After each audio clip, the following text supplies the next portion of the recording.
What's good with YouTube? You already know this is Big Flacco from a convict's perspective and a convict's reaction, where we smash, dash, drop that fire content, them reactions and whatnot. Let's get to it. Before we do so, let's hit that like, subscribe, comment, do all those things to help support this channel, and let's hit that bell notification for future fire content. Now, I watched a video earlier, right, and it really made me want to touch on it, piggyback off it, elaborate, and it was the homie hangout. And it was a video about anti-raza, and he broke down things about how, because of his position on certain things and what he speaks on, how he could be considered anti-raza. And he used some perfect examples, like mentioning the Bulldogs, other raza groups, and whatnot.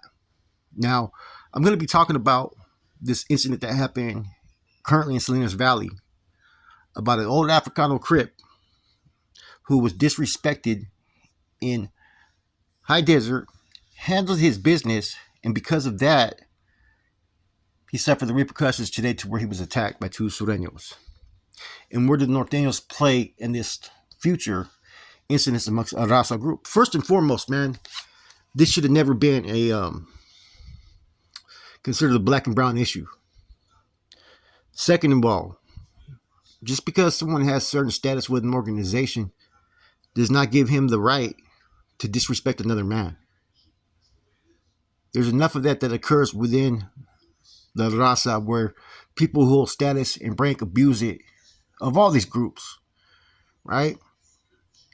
The fact that another man disrespected another race, what is he supposed to do? Accept it?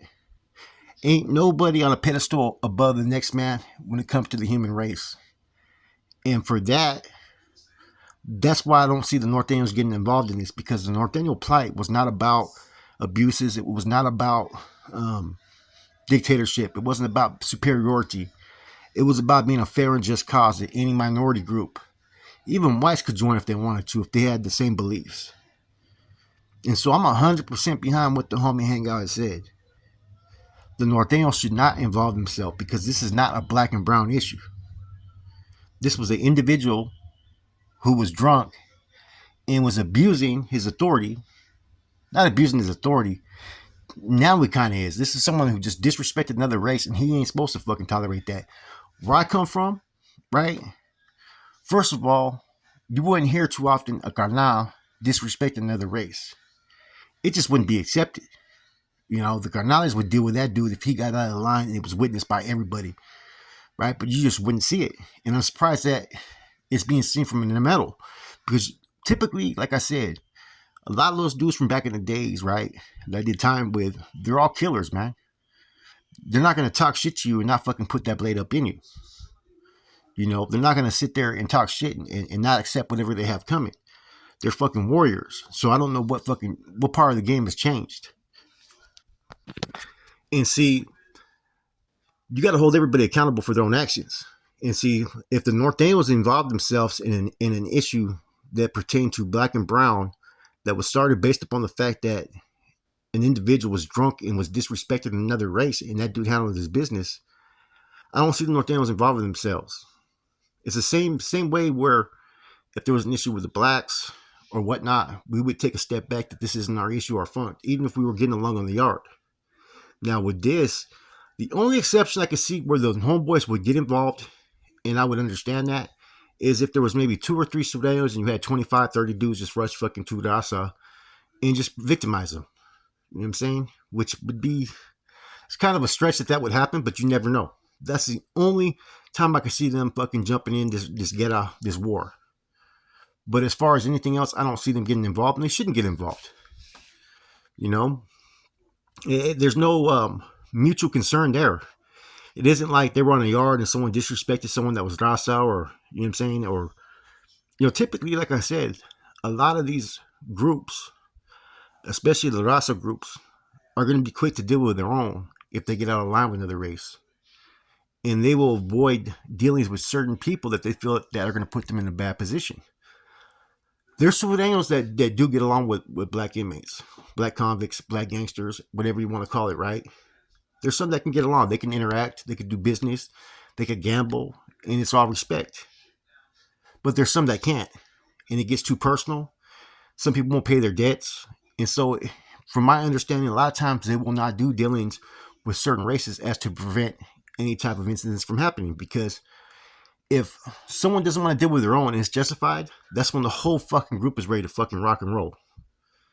And it's kind of hard, like for being for these individuals that are Sureños, knowing that they're supposed to jump at any time for the big homies of their group, regardless if they believe in it or not. And it's the same thing with the NF and the Norteños. They're supposed to jump at any time that the big homies give that order. And a lot of times you're not going to see an NF or an MA member that's at fault. That's why this whole situation is kind of not normal. It's not typical what you would see. And as we told before that, they were already fucking pushing the agenda on that crypt that was on Sea Yard. Now, we all knew it was just a matter of time before something was going to occur, and it did, man. And, Rascal gave a good breakdown of it, and I'm not using him as a reference, and this is not a reaction to his video, but it was pretty damn good, man, because I agree with everything he said. And sometimes you get backlash for keeping it 100. You know what I'm saying? Like, if a African or a black dude is wrong and he's disrespectful, then, I feel 100% the blacks should deal with their own. And if not, bam, it's time to rock and roll. But that should be held accountable for other races as well. Sureños, Nortenos, and whatnot. If one is out of line and disrespectful, his status is not going to let him get that pass. Right? From what I heard in High Desert, he was really out of pocket with what happened. I wasn't there, and you know what I'm saying? This could be a little bit embellished from what I'm hearing from the people, but most people have concurred that, yeah, he was out of pocket. And, but that's just the way the cookie crumbles. With these organizations, they have an image to uphold.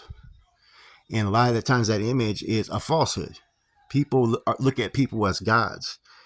And a lot of times the ones that they're looking at gods as, yes, they have that power because they have that reach, and they have those that will follow what they say.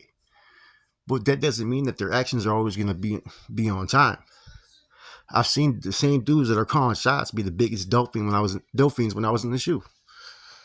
Straight up, biggest fucking dope fiends. All my Lias and fucking not coming to the fucking yard and, all kinds of weird shit, But nobody wants to keep it 100. So, and looking at this, I don't think the Nortenos will get involved because it's not their business. Now, if it was really a race thing where things got out of hand and Arasa got fucking, something happened, they jumped on Arasa and they did too much to him or whatever it may be, I could see then them jumping and getting off. Or like, what happened in High Desert or, things that have happened, I could see then it become a Rasa thing. And there's a lot of people out there who want to create this narrative. They want it to be black and brown. They want the North and South to fucking unite. Like I said, as long as there's titles, there's going to be no unification. And if you have someone that's going to sit there and make bad decisions, I don't see, and the NF and Nortenos should not back any bad choices. That becomes their battle then. Now, if it was a righteous choice, I mean, can you imagine, catching life? You know what I'm saying? Getting disfigured. Even maybe losing your best friend's life over someone whose actions were fucking that of a fucking borracho. Think about it, man. And that's the whole thing, that you got to look at this through a whole different lens, man, and not just be tunnel vision. Well, it's all about Raza. Well, it's all about Raza when they act accordingly. And see, this could be anybody. This could be a Norteño, NF member. I'd be saying the same fucking thing about them. It has nothing to do with status. It has to do with being a man. And I'm a firm believer that a whole collective or car should not be subject to jumping for one's fucking mishandling and fucking, like I said, borracho behavior, drunkenness. You know what I'm saying? The Norteños, they're going to do that. They're not going to expect that of nobody. If one of their own is fucking up, they're going to deal with them. And it's been done with in the past. Look at what happened with Smilone. Smilone became a drug addict, was doing business with Southsiders, got in debt, and instead of just fucking saying, okay, we'll cover it, fucking he's up one of our own or this and that, they fucking took him out themselves. And see, that's where prison politics come into play. If you're going to call this fucking Crip out for doing a pegada on a fucking big homie, well, why isn't anybody calling the big homie out for fucking what he did and bringing all this attention in this unnecessary scenario to where now homies are getting off. Now there's get out. Now there's war. It doesn't make any sense, man. And see, that was a problem with these dudes being released to the fucking yards. Is you're gonna have those that have power and authority that can make these decisions that are gonna be out there abusing them or making bad choices because they're under the influence or they're on drugs, they're drunk, and therefore everybody got to fucking jump. If this was a regular Southsider and this happened, it would have been a dead issue already.